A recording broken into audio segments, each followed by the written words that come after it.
अब देखो बच्चों, आज जो हम टॉपिक स्टार्ट करेंगे और ये टॉपिक है Werner's theory proposed by Alfred Werner. Okay, तो देखो बच्चों, ये जो थ्योरी है ये कोऑर्डिनेशन कंपाउंड्स के स्ट्रक्चर और उनके नेचर इनसे रिलेटेड है। इस थ्योरी के जो मेन पोस्टुलेट्स हैं वो इस तरह से हैं। देखो, नंबर 1 पहला पोस्टुलेट ये कहता है कि कोऑर्डिनेशन कंपाउंड में जो सेंट्रल मेटल आयन या एटम होता है वो 2 टाइप्स की वैलेंसीज रखता है। इनमें से एक तो कहलाती है प्राइमरी वैलेंसी और दूसरी है क्या है, सेकेंडरी वैलेंसी। ओके, तो देखो इसका फर्स्ट पोस्टुलेट यही है कि in coordination compounds central metal ion possesses 2 types of valencies। समझ गए बच्चों कि संकुल यौगिक में धातु आयन 2 प्रकार की संयोजकताएं रखता है। इनमें से एक तो है प्राइमरी वैलेंसी, प्राथमिक संयोजकता। ओके, तो देखो बच्चों, हमने प्राइमरी वैलेंसी को पहले ही डिफाइन कर लिया है। यहां पर वर्नर थ्योरी में भी ये आ रहा है प्राइमरी वैलेंसी। तो ये क्या होता है, हम जानते हैं कि ये जो है सेंट्रल मेटल आयन का ऑक्सीडेशन नंबर होता है और इसका जो सेटिस्फैक्शन है या ये जो वैलेंसी है प्राइमरी वैलेंसी, ये सेटिस्फाइड होती है एनाइंस ओनली, चाहे वो लिगेंड्स के फॉर्म में हो चाहे वो काउंटर आयंस के फॉर्म में हो। समझ गए ना कि it is oxidation number of metal ion and satisfied by anions. अब ये एनाइंस लिगेंड्स के फॉर्म में भी हो सकते हैं या काउंटर आयन के फॉर्म में, एंड आयोनाइजेबल, और ये आयोनाइजेबल होती है। मींस अगर इस वैलेंसी को सेटिस्फाइड करने वाले काउंटर आयंस हैं तो वो आयोनाइज्ड हो सकते हैं, कोऑर्डिनेशन स्फीयर के बाहर होते हैं, आउटसाइड में होते हैं और ये रिलीज हो जाते हैं। ओके, समझ गए बच्चों कि यह धातु आयन की ऑक्सीकरण अवस्था है। ये हमने पहले ही डिफाइन कर लिया है। जो ऋणायन मींस लिगेंड्स हो सकते हैं, काउंटर आयंस हो सकते हैं, से संतृप्त रहती है और आयनीकृत होती है। समझ गए बच्चों कि ये जो है आयोनाइजेबल होगी। मींस अभी हम एक एग्जांपल लेंगे, अगर इस वैलेंसी को, ठीक है, प्राइमरी वैलेंसी को सेटिस्फाइड करने के लिए ओनली काउंटर आयंस हैं तो वो कोऑर्डिनेशन कंपाउंड से आयोनाइज्ड हो सकते हैं, हट सकते हैं। नेक्स्ट होती है सेकेंडरी वैलेंसी। इसको भी हमने डिफाइन किया है कि सेकेंडरी वैलेंसी होती क्या है। एक्चुअली कोऑर्डिनेशन कंपाउंड में सेंट्रल मेटल एटम जितने कोऑर्डिनेशन बॉन्ड्स बनाता है वही उसकी क्या है, सेकेंडरी वैलेंसी, जिसे हम कोऑर्डिनेशन नंबर भी कहते हैं। और ये जो वैलेंसी है सेटिस्फाइड होती है लिगेंड्स ओनली, मतलब लिगेंड से केवल क्या होती है, सेटिस्फाइड। अब चाहे वो लिगेंड्स नेगेटिव चार्ज के हों, पॉजिटिव चार्ज के हों या न्यूट्रल हों, और ये नॉन आयोनाइजेबल होती है। मींस कोई भी लिगेंड अगर उसकी सेकेंडरी वैलेंसी को क्या कर रहा है, सेटिस्फाइड कर रहा है, कोई भी एटम, कोई भी आयन, कोई भी कैटाइन, एनाइन, अगर वो सेकेंडरी वैलेंसी को सेटिस्फाइड कर रहा है तो वो आयोनाइजेबल नहीं होगा।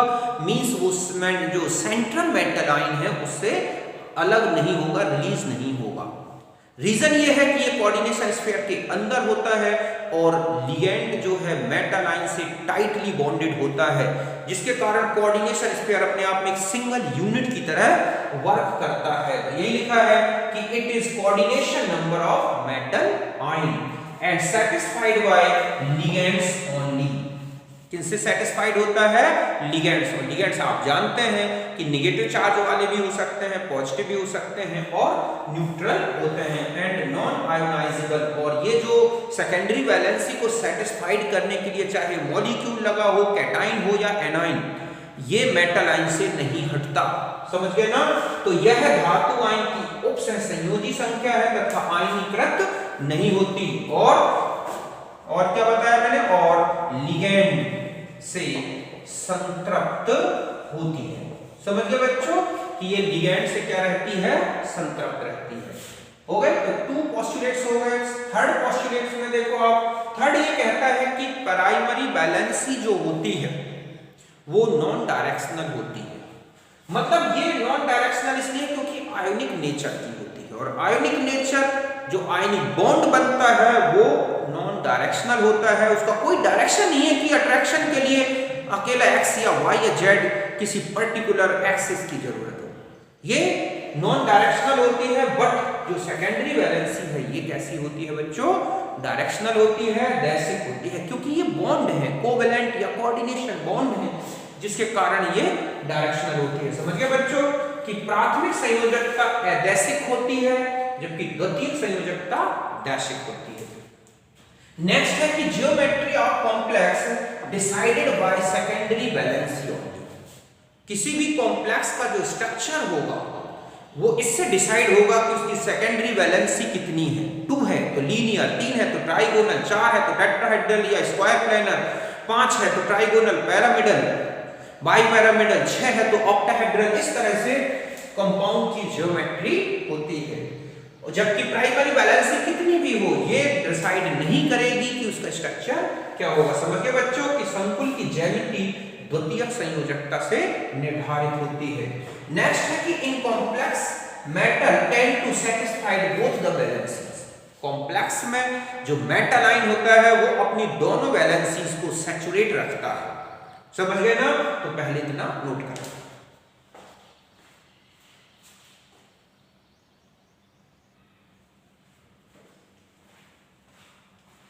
अब देखो बच्चों, जो वर्नर थ्योरी हमने स्पष्ट की, जो एक्सप्लेन की, उसके कुछ एग्जांपल्स देखते हैं। तो वर्नर्स ने क्या किया था कि कोबाल्ट क्लोराइड और अमोनिया से बने हुए कॉम्प्लेक्सेस की कंप्लीट स्टडी की और फिर इसके बेस पर प्राइमरी वैलेंसी, सेकेंडरी वैलेंसी, ठीक है, उनका सैचुरेशन, कॉम्प्लेक्स का स्ट्रक्चर, इसको एक्सप्लेन किया था। देखो पहला कॉम्प्लेक्स है CONH3 ठीक है, ये एक येलो कलर का कॉम्प्लेक्स होता है। इसमें जो प्राइमरी वैलेंसीज हैं, अब आप जानते हैं कि ये जो है लिगैंड्स हैं और ये है काउंटर आयंस। टोटल अमोनिया जो है वो लिगैंड्स के फॉर्म में है और लिगैंड्स किसको सैचुरेट करता है, सेकेंडरी वैलेंसी को। बट ये है counter ion, counter ion primary valency को सैचुरेट करता है, केवल प्राइमरी वैलेंसी। जो लिगैंड है वो प्राइमरी को भी सैचुरेट कर सकता है और सेकेंडरी को, बट काउंटर आयन ओनली और ओनली प्राइमरी वैलेंसी को सैचुरेट करता है। तो primary valency satisfied by 3Cl- ion. देख रहे हैं बच्चों कि जो प्राथमिक संयोजकता है वो किससे, 3Cl- आयन से सैटिस्फाइड है, संतृप्त है, जबकि secondary valency satisfied by 6 ammonia ligands. Precipitate की बात करें तो जो लिगैंड, जो आयन, काउंटर आयन जो कोऑर्डिनेशन स्फीयर के आउटसाइड में है वही प्रेसिपिटेटेड होता है। तो प्रेसिपिटेटेड विद AgNO3 तो कितना मोल AgCl आएगा, 3 मोल। क्यों, क्योंकि तीनों के तीनों क्लोराइड आयोनाइज्ड हो सकते हैं। Number of ions in ionisation, अगर इसका कंप्लीट आयोनाइजेशन हो रहा है तो कितने आयंस बन रहे हैं बच्चों, आप देख रहे हैं यहाँ पर ये टोटल कितने हैं, टोटल 4 आयंस या 4 मोल आयंस। 1 मोल कॉम्प्लेक्स से 4 मोल आयंस बन रहे हैं। कौन कौन से, 1 मोल तो कॉम्प्लेक्स आयन मींस ये वाला, और 3 मोल क्या बन रहे हैं, क्लोराइड आयंस। तो कुल मिला के 4 मोल क्या बन रहे हैं, यहाँ पर आयंस बन रहे हैं। ओके, और ये क्रिस्टल नेचर का होगा क्योंकि इसमें प्लस और माइनस चार्ज है, मतलब एक इलेक्ट्रोलाइट है। ये क्या है, एक इलेक्ट्रोलाइटिक कॉम्प्लेक्स। ओके, क्योंकि प्लस माइनस में ब्रेक हो सकता है। और इसके बेस पर अगर हम इसका स्ट्रक्चर देखें तो 6 के 6 जो अमोनिया है, जहां भी 6 लिगैंड्स होते हैं, कॉम्प्लेक्स का स्ट्रक्चर कैसा होता है, ऑक्टाहेड्रल। तो इसका स्ट्रक्चर कैसा है, ऑक्टाहेड्रल, जिसमें आप देख रहे हैं कि 6 जो है कोऑर्डिनेशन नंबर्स या कहें सेकेंडरी वैलेंसी किससे, 6 अमोनिया से सैचुरेट है और प्राइमरी वैलेंसी ऐसे 3 क्लोराइड आयंस से सैचुरेट है। चार्ज लगा है 3+, इनको हम आयोनाइजेबल वैलेंसीज कह सकते हैं और ये नॉन आयोनाइजेबल वैलेंसीज। तो काउंटर आयन हमेशा आयोनाइजेबल होते हैं। ओके, इस तरह से। अब नेक्स्ट आ जाते हैं, अब है COCl3 × 5 अमोनिया। तो इसका कॉम्प्लेक्स में 5 तो अमोनिया लिगैंड्स हैं और 1 क्लोराइड है, बाकी 2 क्लोराइड आयन बाहर है। तो primary valency satisfied by 3Cl-, 2 तो काउंटर आयन है और 1 क्या है बच्चों, इनमें से 2 Cl तो क्या है, काउंटर आयन, ओके, और एक Cl माइनस क्या है यहाँ पर लिगेंड है। कुल मिला के कितने हो गए 3 क्लोराइड आयन, ओके, जो कि मेटल आयन के 3+ को सैचुरेट कर रहे हैं। Secondary valency saturated by 5 ammonia and 1 chloride ion, कुल मिला के 6 है। AgCl का प्रेसिपिटेट की बात करें तो जो क्लोराइड आयंस बाहर हैं वही आयोनाइज्ड होंगे। इस कॉम्प्लेक्स को अगर हम कहें कि आयोनाइज्ड होगा तो देखो कैसे आयोनाइज्ड होगा, ये हो जाएगा Cl2 और एक Cl अंदर है, जब हम इसे आयोनाइज करेंगे तो NH3 ठीक है, और यहाँ पर +2 और क्या बन जाएगा 2Cl-। तो इस तरह से कॉम्प्लेक्स आयन में 2 मोल AgCl का प्रेसिपिटेट आएगा। अब हम इसके स्ट्रक्चर की बात करें तो इसमें देखें आप 5 तो अमोनिया आएगा और 1 क्लोराइड आएगा। क्लोराइड आयन एक जो मैंने बनाया है ये वाला, ये क्या कर रहा है कि प्राइमरी वैलेंसी को भी सैचुरेट कर रहा है और सेकेंडरी वैलेंसी को। यही मैंने लिखा है कि 1Cl- ion satisfied primary and secondary valency, दोनों वैलेंसी को क्या कर रहा है ये सैचुरेट कर रहा है। तो ये स्ट्रक्चर हो जाएगा। तो इस तरह से जो वर्नर थ्योरी ये कहती है कि जो सेकेंडरी वैलेंसी है वही स्ट्रक्चर बनाएगी। आयोनाइजेशन होगा तो केवल वो आयन जो काउंटर आयन के फॉर्म में है वही आयोनाइज्ड होंगे। अगर कोई भी नेगेटिव आयन प्राइमरी वैलेंसी और सेकेंडरी वैलेंसी दोनों को सैचुरेट करता है तो वो कभी भी आयोनाइजेबल नहीं होगा। यहां तक नोट।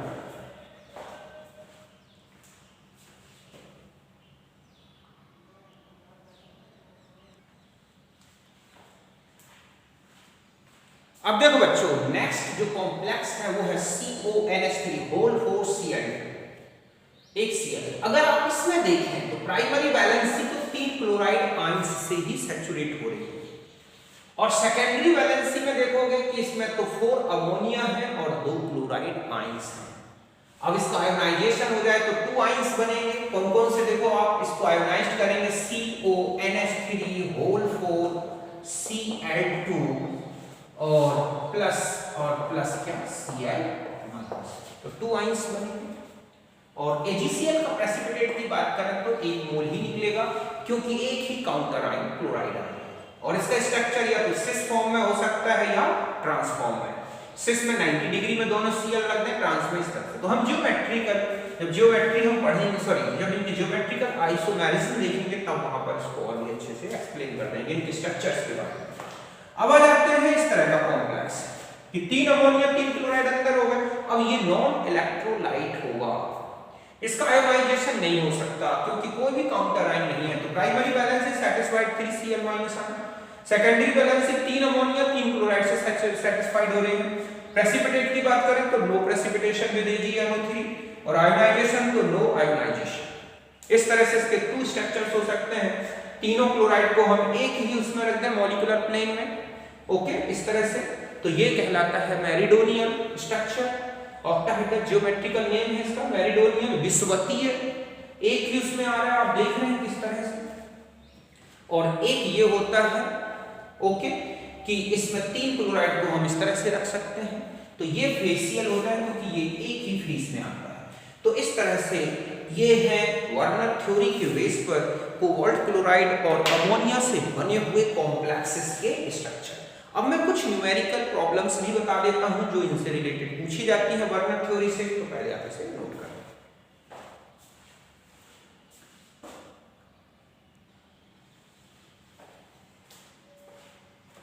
अब देखो बच्चों, आपको इस तरह से ये फॉर्मूले दिए हुए हैं।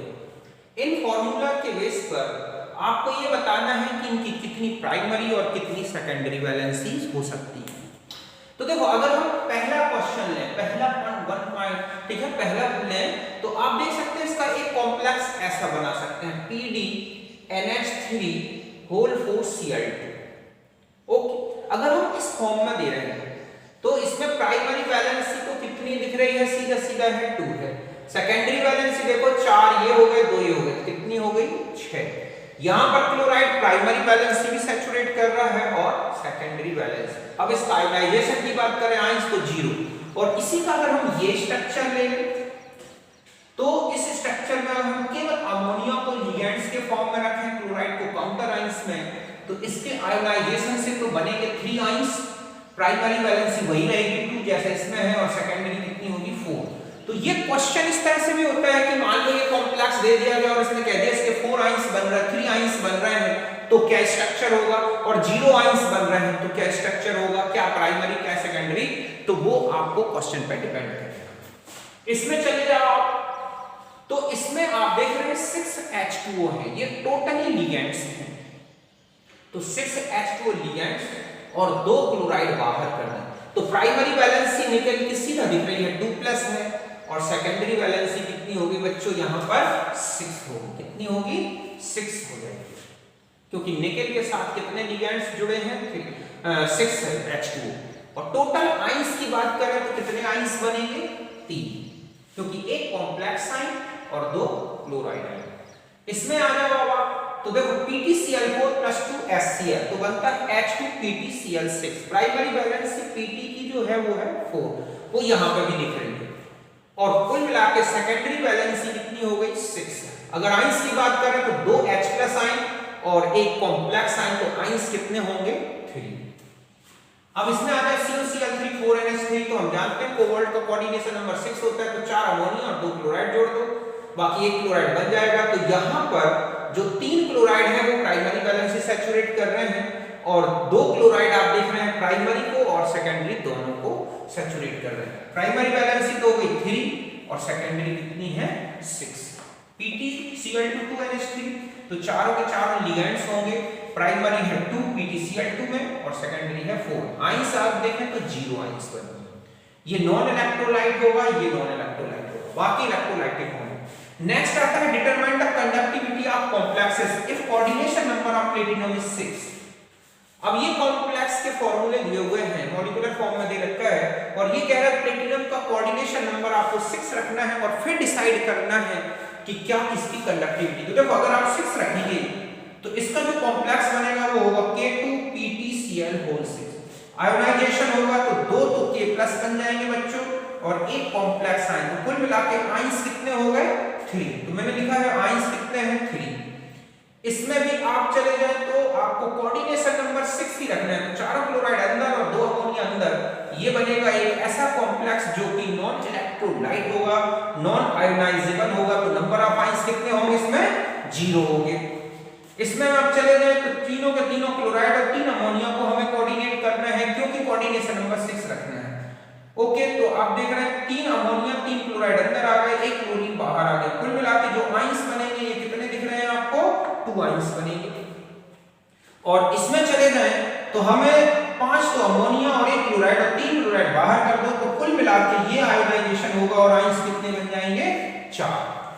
अब जितना ज्यादा आप जानते हैं कि जो कंडक्टिविटी है, ठीक है, directly proportional to the number of ions. Electrical conductivity की बात कर रहा हूं मैं यहां पर, molar conductivity, electrical conductivity, conductance, तो इस तरह से सबसे ज्यादा आयंस कहां बन रहे हैं बच्चों, 4 नंबर में, तो सबसे ज्यादा कंडक्टिविटी किसकी होगी, 4। फिर कितने बन रहे हैं फर्स्ट नंबर में, 3, तो दूसरे नंबर में आ जाएगा कंडक्टिविटी में फर्स्ट वाला। फिर आप देख रहे हैं थर्ड में कितने आयंस हैं, 2 आयंस, तो थर्ड आ जाएगा। और सबसे कम कंडक्टेंस या कंडक्टेंस वो ही नहीं, और वो कितने में, 2 नंबर वाला। तो molar conductivity, specific conductivity, conductivity, इस तरह का कुछ भी टर्म आ जाए आपको ध्यान रखना है कि जितने ज्यादा आयंस उतनी ज्यादा कंडक्टिविटी। अब आपसे कहा जाए इसमें कितने क्लोराइड का प्रेसिपिटेशन, तो कुछ भी नहीं आएगा, इसमें भी नहीं आएगा। इसमें 2 क्लोराइड का प्रेसिपिटेशन होगा, इसमें 3 क्लोराइड का प्रेसिपिटेशन होगा। तो इस तरह से ये है हमारे वर्नर थ्योरी से रिलेटेड 2 न्यूमेरिकल। एक और बताता हूं पहले आपसे।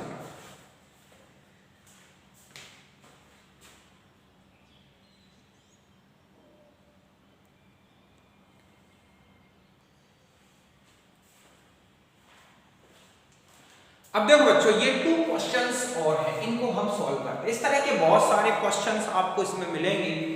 तो देखो इसमें पहला क्वेश्चन है कि how many moles of AgCl would be obtained when 100 ml of 0.1 molar CuCl3 into 6 ammonia is treated with excess of AgNO3। तो सबसे पहले आंसर नंबर अगर हम फर्स्ट में देखें तो हम लिखेंगे फॉर्मूला ऑफ कॉम्प्लेक्स, तभी आपसे सॉल्व बनेगा। तो देखो वर्नर थ्योरी अगर आप लगाएं तो इसमें 6 अमोनिया मॉलिक्यूल्स हैं, तो हम इसका स्ट्रक्चर जब फॉर्मूला बनाएंगे तो बनाएंगे CH3 होल 6 Cl3, ये हमें फॉर्मूला लेना है। ओके, इसके आयोनाइजेशन करके देखो आप तो CO NH3 whole 6 plus 3 Cl minus, इसमें आप AgNO3 मिलाएंगे, ठीक है, तो आपको मिलेगा 3 मोल AgCl का प्रेसिपिटेट। तो 1 मोल, अब हम ये देखेंगे कि इसका कुल मिला के कितना है, ये 1 मोल, तब हमें मिल रहा है 3 मोल AgCl। ओके, अब हमें ये देखना होगा कि इसका कितना मोल्स दिए गए हैं, ठीक है, तो हम यहां लिखेंगे गिवन मोल्स ऑफ कॉम्प्लेक्स, तो यहां पर वॉल्यूम मोलारिटी, ठीक है, मोलारिटी टू वॉल्यूम अपॉन 1000, ये तब यूज करेंगे जब वॉल्यूम nm में हो। देखो मोलारिटी है 0.1, वॉल्यूम है 100, 1000 से डिवाइड कर दें तो अब हमारे पास आ जाएगा 0.01 मोल, ठीक है, कॉम्प्लेक्स। तो ये जो कॉम्प्लेक्स आपको दिया गया है वो कितना है, 0.01। तो सीधा सा है कि आप देख रहे हैं कि 1 मोल कॉम्प्लेक्स, ठीक है, ये देखा आपने, तो कितना मिला, 3 मोल AgCl। तो आपके पास है 0.01, तो आप लिखेंगे 3 into 0.01 तो होगा 0.03 मोल क्या, AgCl। यही इसका सॉल्यूशन है। बस आपको मोलारिटी वॉल्यूम के फॉर्मूले से दिए गए कॉम्प्लेक्स के मोल्स निकाल लो, फॉर्मूले के बेस पर ये देखो कि पर मोल से कितना AgCl आ रहा है, इस तरह से कैलकुलेट कर दिया। ओके, नेक्स्ट देखो क्वेश्चन, इसको हटाते हैं। अब नेक्स्ट क्वेश्चन में देखो ये कह रहा है कि complex CuCl3 into 6H2 it gives 1/3 of chloride, ठीक है, इन आयोनाइजेशन, किसमें, इन आयोनाइजेशन। देखो बच्चों ये कह रहा है कि संकुल जो है, ये वाला संकुल आयन, ठीक है, आयन में 1/3 Cl माइनस आयन देता है। तो संकुल का सूत्र क्या होगा, ओके, तो अब हमें यहां पर 3 क्लोराइड है लेकिन एक ही क्लोराइड बाहर आ रहा है, इसका मतलब है कि 3 में से 2 क्लोराइड तो अंदर है। तो फॉर्मूला हम क्या बनाएंगे, देखो COH2O whole 4 Cl whole twice Cl minus into 2H2 ऐसा लिखेंगे। अगर हम इसका आयोनाइजेशन करेंगे तो होगा COH2O whole 4 Cl2 plus Cl minus plus 2H2। तो ये जो क्लोराइड है ये कितने हैं, टोटल 3 क्लोराइड्स के जो इस यहाँ पर कहीं है, ये है, इन 3 क्लोराइड का कितना है, 1/3 क्लोराइड। ये इसका फॉर्मूला होगा। तो इस तरह के क्वेश्चंस बहुत सारे बनते हैं, एक बार आप एक्सरसाइज में देखो और सॉल्व करो इस कॉन्सेप्ट्स को लेके। ओके, तो इसको नोट करो।